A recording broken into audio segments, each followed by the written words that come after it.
Štecu zdar, priatelia. Vítam vás pri ďalšej časti terapii štecom. Dnes si namalujeme ďalšiu jednotku z Heroes of Might and Magic 3 The Board Game, konkrétne Pidlorda z Inferno frakcie. Táto jednotka je zaujímavá v tom, že v boji môže skriesiť vaše spojenecké jednotky na malých rohatých démonov a vy tým viete získať určitú prevahu. Takže sa pohodlne usaďte, vezmite si nejakú poživeň a ja idem na to.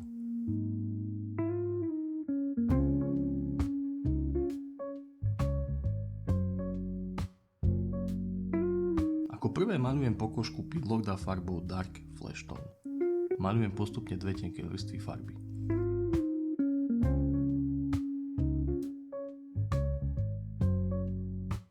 Pidlord vyzerá, že odkedy vyšiel zo svojej diery von, nerobí nič iné, iba chodí do posilky. Zaujímalo by ma, koľko dáva na bench press a mŕtve ťahy.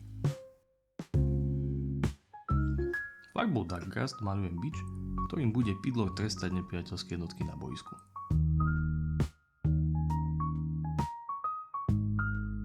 Maľuje sa celkom nepohodlne, keďže nemá žiadne hrany a už teraz sa neteším na to, ako bude maľovať jeho highlighty.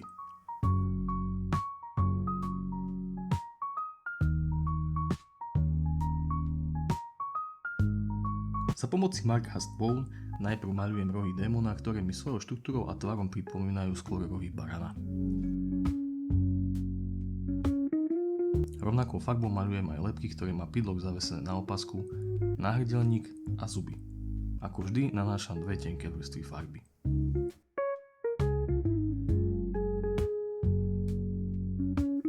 Ako poslednú základovú farbu používam farbu Ivory, ktorou maľujem strohé látkové ošatenie, ktoré má Pidlord oblečené. Akési chrániče na rukách a roztrhané zvyšky tógy či kraťasov. Nosia démoni po tajme v pekle kraťasy? Kto vie? Inak je dosť možné, že tieto komponenty sú kožené, ale už je neskoro nad tým teraz premýšľať. Budú proste biele. Takto vyzerá Pidlord po nanesení všetkých základových farieb.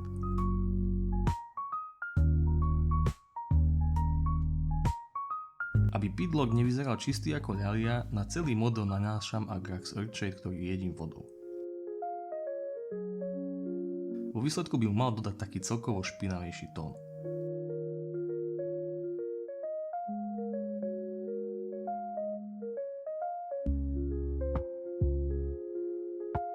Ako vidíte, je to určite lepšie a Pidlord nevyzerá, ako keby mal na sebe plienku. Ako prvé highlightujem pokožku Pidlorda. Začínam farbou Burn Red a farbu nanášam na cca 80% jeho svalovej hmoty. Snažím sa vynechávať priestor medzi jednotlivými svalmi, aby tak vznikla realistickejšia štruktúra svalstva.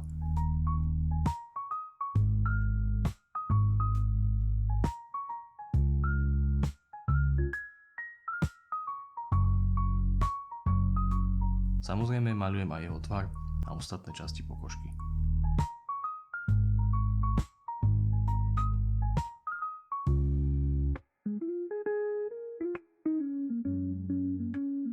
Pokračujem v ďalšej vrstve highlightov, tentokrát do Burnt Red primiešavam Ice Yellow v pomere, nechce sa mi veľmi nad tým uvažovať, asi toľko.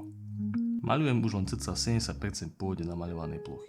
Opäť prechádzam jednotlivé svaly, trapézy, za ktoré by sa nemusel hanbiť ani Arnold, prsty a tvár.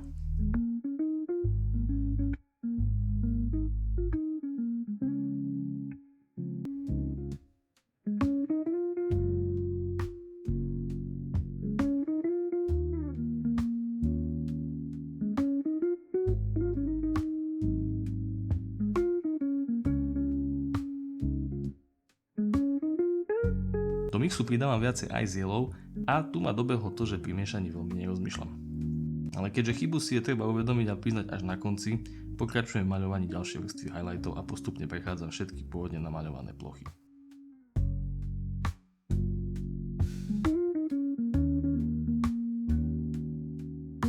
Tu by som to ešte stále mohol zmeniť.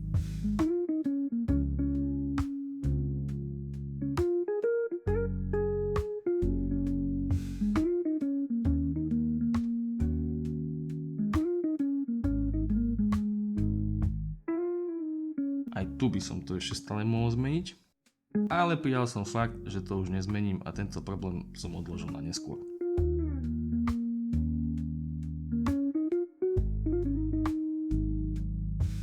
Highlighty ošatenia maľujem farbou Ivory. Maľujem iba vonkajšie, vystúpené časti oblečenia, vnútro nechávam tmavšie.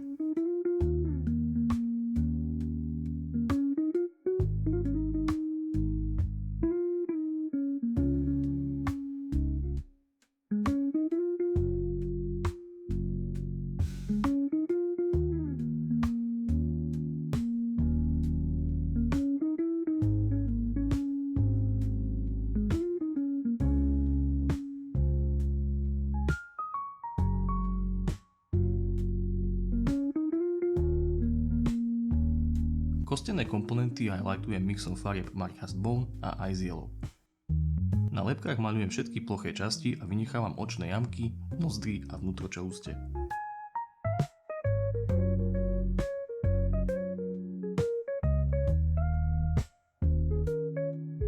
Pri náhrdelníku maľujem len vrchnú časť, na ktorú dopada najviac denného svetla. Pri rohoch sa snažím vytvoriť prechod medzi jednotlivými článkami. Do mixu primiešavam viacej Ice Yellow a maľujem už len miesta, na ktoré dopada najviac denného svetla.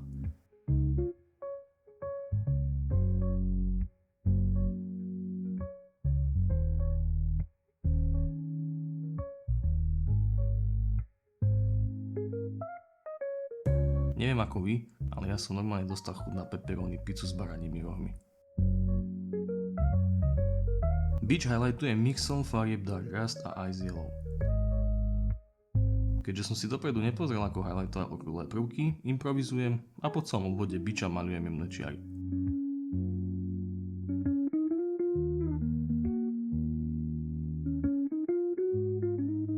V tomto kroku sa ešte vraciam naspäť k biču, pretože sa mi zdá taký nejaký málo výrazný. Do pôvodného mixu primiešavam viacej Ice Yellow a kde mi napadne, tam opäť ťahám tenšie čiary.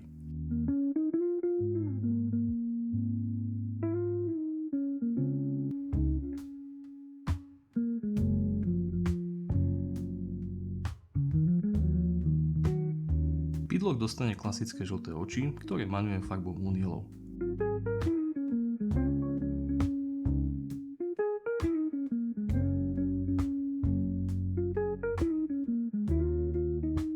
Týmto krokom mám dokončené highlighty a môžem sa pustiť do podstavca. Za pomoci farieb Scarlet Blood, Hot Orange a Moon Yellow vytváram lávové pramene.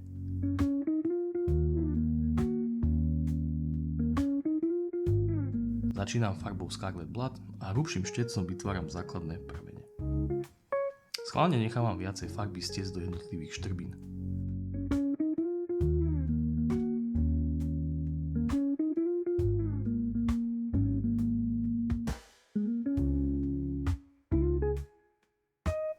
Ešte predtým, než stihne zasnúť Scarlet Blood, s tenším štecom do štrbín nanášam farbu Hot Orange.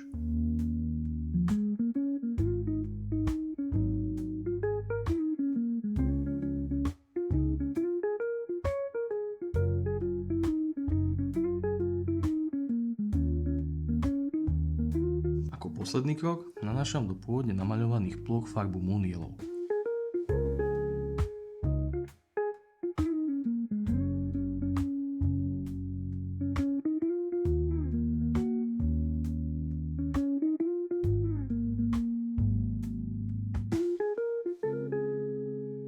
V tomto kroku musím uznať, že som sa fakt zlepšil a textúra lávových prameňov vyzerá lepšie ako naposledy. Teraz ma čaká nemilá úloha a to je fixnúť až veľmi výrazné highlighty. Keďže sa mi absolútne nechce premaľovať celý model, rozhodol som sa zvoliť jednoduchšiu a ľahšiu cestu. Na celú pokožku nanášam vrstvu Carroburg Crimson a vo výsledku by mala byť pokožka nielen tmavšia, ale už by mal prekryť prechody, kde rozdiel medzi jednotlivými odtieňmi farieb kričia najviac.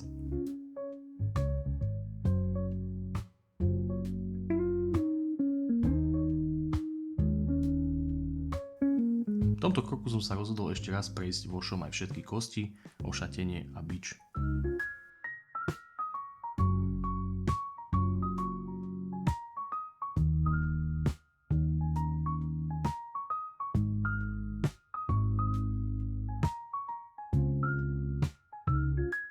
Už len klasicky namaľujem obvod podstavca farbou Scarlet Blood a Pidlock môže ísť veliť armáde démonov.